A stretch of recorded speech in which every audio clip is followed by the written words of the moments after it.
سلام تعنا بالله خبركم تخاطعتلتي مدبر دغول زينا نزي ساعات زدرنا يوم الزينات حجنا لكم قريبنا لنا مس دغول زينا سناي صانحيت كيخون لكم بممناي نفتي بفلماز حزنا زينا زلته كناس غركم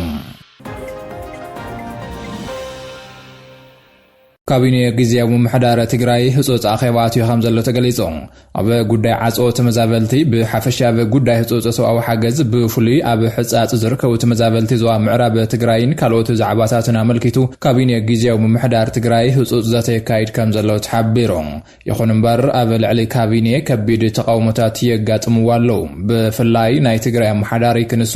አበ ልዕሊ ተመዛበልቲ ዝበጽሕ ዘሎ ወጽዓ ክፈትሕ በዘይ መኻሉን ክሳብ ዛጊድ ህጾጽ ምላሽ ከበ بزي مخالون بريزيدنت تادس وردا بالعلي زمرحو غزياو ممحدار تግራይ كبرت تقاومتات لعيلوم يركبهم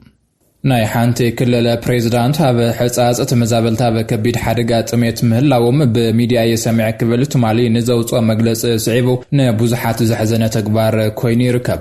ابز حزوان بحصاص معقوب تمزابلتين زغاطمه طميت غبر مرسي بمهاب بركت زول وغنات حجز النهاب يركبوا بفلاي دما بمحبراو ميديا صعنت زلوما كلاس نفتي بوتا باكل بمخاد حجزنا غبريو مزركبوا نلعلي حد عمزاكل بيت ماسر تزصن حجون دانيال حويسو بركت زولو صعنتو فطرت محبراو ميديا ماخل هاجر نز تغبرلوم حصوص صاوعي تقبلوم ناب معقوب تمزابلتي حصاص امرحو مكام زلويو زواور زلو مرداتات زملاقتم ودب حوحات سلحتاو جنوسايد تطاو نخبلت حساسيبهم حوحات هبا زوصا مغلصي ابا لعل حزب تግራይ ዝፍጸም ዘሎ سلحتاو جنوسايد بهصوص تطاو كبلن محبرسب عالم حلفنቱ كواصا نصوعو اتودب ابا مغلصيو تعغست لكعلو بمبال حزب تግራይ نهلون كبل كساب موداتا كعغس كم زي خلاط انقيقو حوحات متكلو سلام مخانون سممع بريتوريان متغبار بوزح صعري كم زغبرن بمطقاس منግስት ኢትዮጵያ بانصارو نتي سممعني غوني بمغداف مولو صنتت حزب تግራይ بزتفلي ملكعات يغصلو لالك بلكاسيسون ابا زتفلالي كبابታት تግራይ بفلاي دما بماخل معقوب تمزابلت حصاص زلو وغنات بطميتن حمامن هيوتوم يطف كم زلو اتي مغلص يحبر نلعل 5 عامታት كبمربوتو متمزابيلو ما بكبيد عصبو زركبو وغناتن مدحن غبرت سناي تكالات بوصص كرباربو اتودب صاوع تقريبلو محبرسب من አደራደርቲ ስምምዕ ፕሪቶሪያን መንግስት ኢትዮጵያ ዝፈጽሞ ዘሎ ሰላሕታው ጂኖሳይድ ተጠውን መባል ዘለዎ መግዚዜ ይጸንቀቅ ምህላው ተረዲዮም ታሪኻዊ ሓላፍነቶም ሓዚ ክዋጹ ሕወሓት ጸውዑ تعغستي لكعل وزبلتي مغلصي لعلاونتنا تدفرن حزبينا طفن بسم السلام طرح كساب موداتا مصواره كم زي كالا سمير للون زي مغلصي حوحات بتግራይ ዘሎ ሰው قلولاو نابزخف بركي مبصحن ፖለቲካውን ወታደራውን ወጥሪ ናገደዳ በዝወጸሉ ዘለዋን ዝወጻ ምዃኑ ይፍለጥ በፍላይ ድማ ቀደመ ከበል ሕወሓት በዘካይዶ ጉባኤ ውድበ ከይደሓነ ዝምለስ ተመዛባል የለን ኢሉ መግላጹ ንብዙሓት ወገናት ቀሬታ ፈጢሩ ነይሩ በድሕሪውን ተመዛበልት ወገናት ናብ መረቦቶ መከይም ለሱ ምሕዳር ከይተመለሰ ዝምለሰ ተመዛባል የለን ብምባል ኣብ ስርዓት መምላስ ተመዛበልቲ ጽዑንተይ ገበር ከም ዘሎን ቀንዲ ዓንቃፌቱ ዕል ከም ዝኾነን በተደጋጋሚ كخصاص مصنحو يذكر ودب سالساي ويانه تግራይ ውን ودب حوحات ካብ ተመዛበልቲ መዋጮ ገንዘብ በመቀበል አንዋር ተግባር ይፈጽማሉ ከብል አብዙሽት ክልተ መዓልታት መግላጹ ይፍለጥም ودب حوحات نتمزابلتي زوصا حجز يغحلالو كبل ودب سمرت كاسيسوم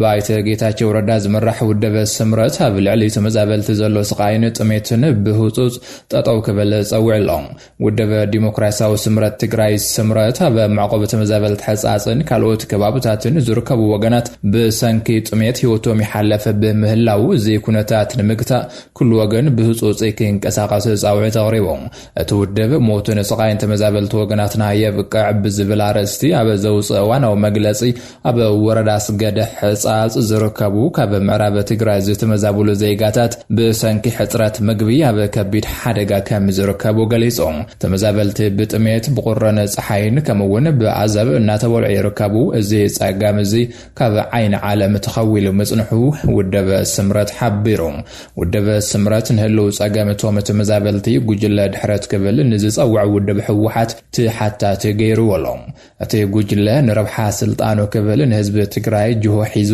ፖለቲካዊ ቁማር ይጻወት ከም ዘሎን ስምምዕነት ፕሪቶሪያ ሙሉእ ብሙሉእ ንኸይትግበር ዕንቅፋት ይኸውን ከም ዘሎን ገሊጾም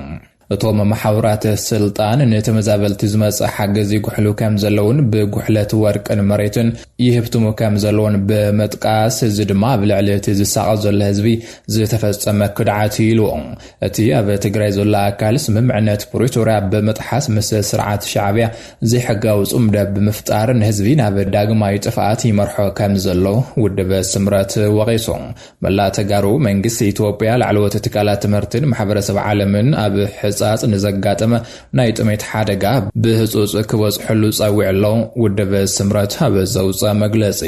ብተወሳኺ እቲ ዘላቕ መፍትሒ ተመዛበልቲ ናብ መረቦቶም ምምላስ ስለ ዝኾነ ስምምዕነት ፕሪቶሪያ ብዘይወዓል ሕዳር ክትግበር ሓቲቱ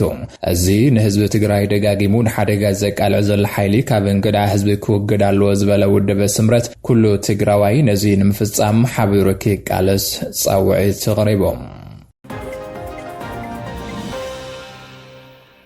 ካብ ኩናት ዝተረፉ ንጹሃን ብጥሜት መቕጻዕ ውድቀት ሰብኣውነት ይክብል ኢሃፓ ገሊጾም ፓርቲ ኢሃፓ ብልዕሊ ተመዛበልቲ ማዓስከር ሕጻጽ ዝበጽሐ ከቢድ ጥሜት ኣመልኪቱ ኣብ ዘውፅኦ መግለጺ ህዝቢ ትግራይ ካብቲ ንዓመታት ዝቐጸለ ኩናት ድሕሪ መውጽኡ ሕዚ ድማ ብሰብ ስራሕ ጥሜት ይሳቐ ምህላው ገሊጾም ህዝቢ ትግራይ ስለምንታይ ካብ ጥይት ኣምሊጥካ ብዝመስል ኣገባብ ብፖለቲካዊ ምኽንያት ኣብ ከቢድ ሓደጋ ጥሜት ይርከብ ክብል እቲ ውድብ ሓቢሩ እቶም ኣብ ማዓስከር ተፈናቀልቲ ዘለው ንጹሃን ዜጋታት ንጸገሞም ዝፈትሕ ጥራሕ ዘይኮነስ ጉዳይኮም ጉዳይ ይዝብል ኣካል ሲኖም ንዓመታት ተሳቀዮም እዮም ኢሎም ኣብ ማዓስከር ሕጻጽ ዘሎ ጥሜት ግዜ ዘይህበ ብምዃኑ መንግስትን ዝምልከቶም ኣካላትን ህጹጽ ሰብኣዊ ሓገዝ ከቕርቡን ንጸገሞም ድማ ቀጻል ፍትሕ ክረኽቡን ኢሃፓ ጸዊዑ ደቆም ኣብ ኩናት ንዝተሰውን ካብ መረቦቶም ንዝተመዛበሉ ዜጋታት ዝግበር ሓገዝ ከም ርህራሄ ዘይኮነስ ከም ግዴታ ዘይግነት ክረአ ከም ዘሎ ገንዚቦም ኢሃፓ ንህዝቢ ትግራይ ዘለዎ ጽኑዕ ደገፍ ብምግላጽ ነዚ ጸገም ንምፍታሕ ዝግበር ዝኾነ ይኹን ጻዕሪ ግዲኡ ንምዕዋት ድልው ምዃኑ ኣፍሊጡሎም لعلي حدميتنا سبعان مرارحان سرحتنياتاتنا بيت صحفات أوتوت سقومتي توسيدون بيت صحفات أوتوت عديساوا بزحالف حموش توارح نايز حجنا يزلنا بجيت عامت قبوا أقلقلوتا بزيهاون حلف نوتوم أبزيت واسون حدميتنا سبعان تشعاتنا مرارحان سرحتنياتاتن سقومتي ديسبلين كامزو سدافليتون مكتل حلفي عودي مودرنايزيشن بيت صحفات هايت محمود عبد الرحيم أبزيت خايد مدرخ قم أفساس ما كمزقلتو